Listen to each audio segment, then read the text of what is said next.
About 10 years ago, I was facing divorce like this, that close. By anybody's standards, my wife had every reason to divorce me. Because, man, I was doing the men's code. But I can tell you the short story is this, and the good news is this. 10 years later, I realized that God restored me.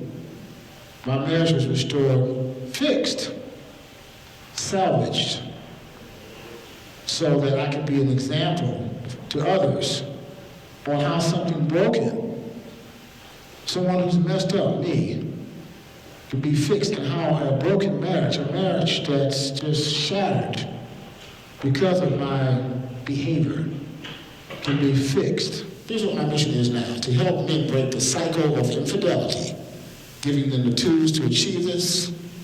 This mission includes setting the best example for our young men, raising the bar higher regarding God's standards in relationships. Cheating is also just as abusive as hitting a woman. It's another form of abuse. I tell you, when I was doing that to my wife,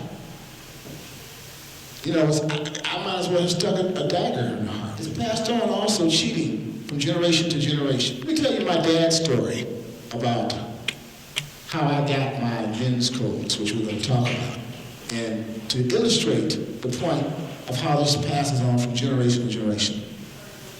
I was 8 years old. I grew up in Detroit, Michigan, and my mother and father had separated for a while. And for a while, my older brother, I had two older brothers and an older sister, we weren't allowed to see my dad.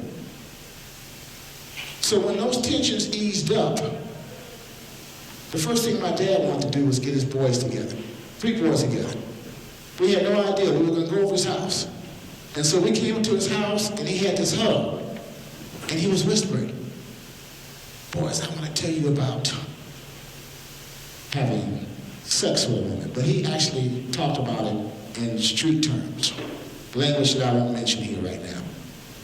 So here, I'm 8 years old, 8-year-old boy getting my first talk about the birds and the bees, essentially, right?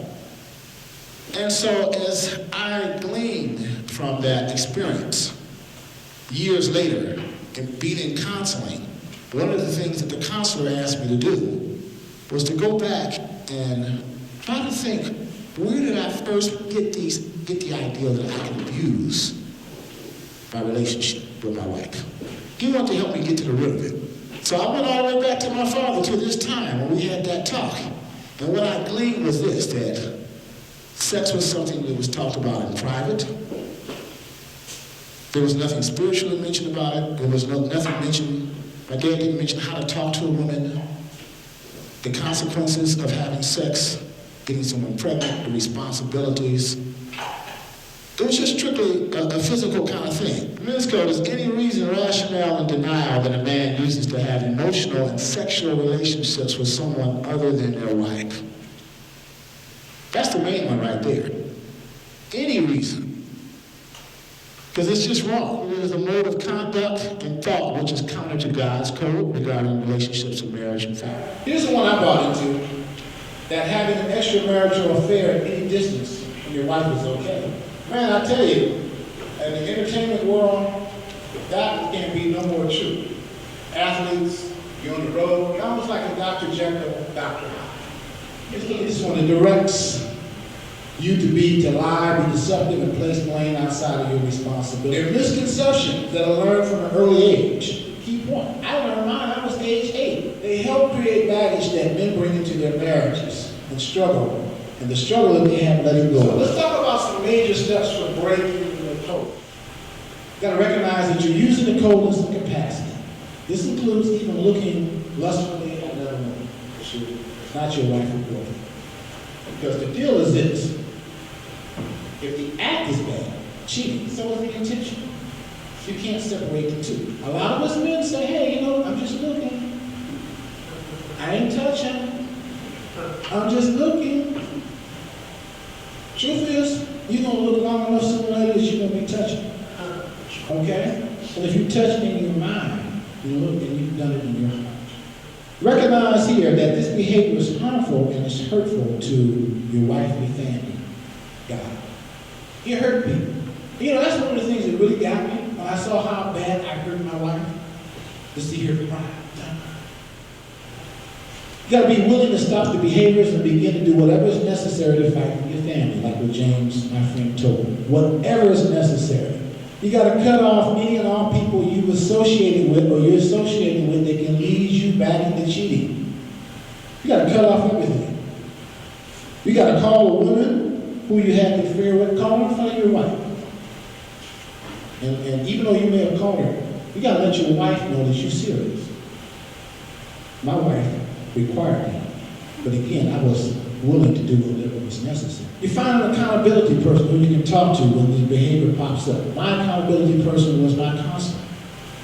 I trusted in him. You got to allow your spouse, family, and yourself whatever time needed to heal.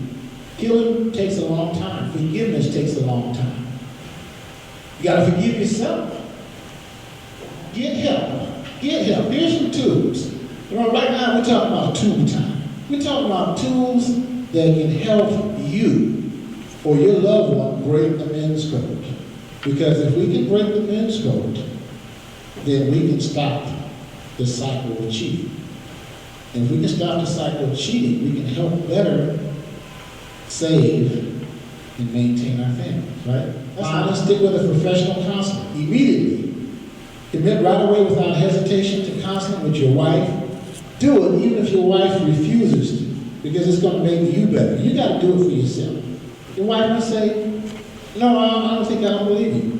You do it. You keep doing it, and it's infectious. If your wife loves you, you at least open up the possibility of her coming to think, oh, maybe he's different. Maybe something's different. Maybe I'll try it.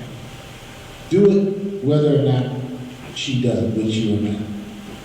Seek someone who can give you both practical and spiritual guidance. They will help work on your mind and get you to clearly think through everything. Don't miss this stuff. Don't try to do it alone. Don't be the Lone Ranger. Don't procrastinate. Oh, I can't get there. Oh, I want to your eye strategy. Train your eyes to bounce away from the sights of pretty women, or whatever, woman in sensual images. Put this in practice for 6 weeks in order to change your habit. Look, they say that really 3 weeks, 21 days you can change your habit. But this is so important. The information I got this book from is called Every Man's Battle. They say 6 weeks is the starving the eye strategy. Starve our eyes from the bulbs of sexual gratifications that come from outside our marriage. And this step is called counting the cost of cheating on your wife. What can be done to prevent someone from cheating on his wife? And then in quotations from someone who material already said this, if only I had really known, really thought through and weighed what it would cost me and my family and my Lord, I honestly believe I would never have done it. So I want you to write down your list and then review and rehearse this list from time to time. You got to practice this. What does this do? It's a reality. Letter of reconciliation or reconciling with your wife. This was a huge step. By doing this, I surprised my counselor. Again, my smart wife required this of me. And again, I was going to fight and do whatever was necessary and I complied. The deal is that you need to right anyone that you have wronged as a result of your sin, bad behavior. You know, you start first, of course, with sincere and deep apologies to your wife, your children, and your friends and associates. I would be remiss if I didn't tell you an important tool to help. Now, look, this Bible is called Every Man's Bible. I have it right here. When I wanted to go seek to start doing some reading and studying, and we switched churches, because I told my wife, hey, I want to go somewhere else now, maybe where they teach this word here, so I can get an understanding spiritually better. She would involve me in this Bible. Every Man's Bible. It's a study application Bible. It's got perspectives and information from a man's point of view spiritually.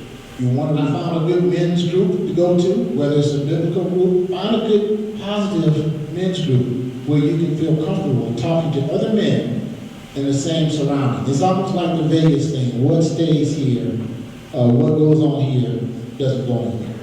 I found a good study group that helped me do that. And you'll find that there are other men going through the same stuff you are. So you can talk about it.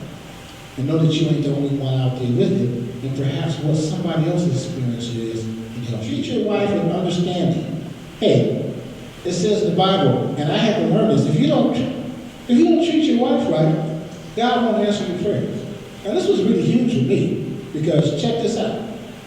I couldn't understand after making 10 records, having gold records, doing everything I thought, I said, man, I'm at the top of what I do. I'm the best of the best. How come I ain't higher? How come my records ain't at the top of the charts? How come I'm not getting more? And then God shut me down. No gigs, no nothing. Even plead. Let's talk about this for a moment. One of the most powerful principles available to married couples. And this is found in Genesis 2:24. This is kind of like marriage 101, so I'm going to put it to you. Therefore shall a man leave his father and mother and shall cleave to his wife. They shall become one flesh. So the definition of this, of cleave and cleave, is to release, let go of, move away from internal and external influences. This includes everything. Move away from internal and external influences that hinder your relationship. So it's more to it than a man and leaving his family, his mom. You got to leave thoughts, people, ideals, habits that hinder your relationship. And it's going to be a continual thing that you do throughout your marriage. Continue to pray for God's help. Prayer, prayer, prayer. I can't tell you how much I pray till I cry, because I just knew that, man, there's nothing I can do. I mean, other than be, well, yes, it's everything I can do, but I wouldn't have success unless it was something higher than me that I had to surrender to and have faith that things would turn out good. Thank God it did. See, I wrote this book called The Virtuous Man Breaking the Men's Code, which really tells about this journey. Basically how my life is messed up because of my cheating and that behavior, that whole journey. And then I tell how I got it together, essentially. I want to leave you with this in closing. Know that if you're struggling with any of this, know that as God has restored me, a broken man, and restored my marriage, and now me and my wife are married 34 years, He can do that for anyone you know that's struggling with this.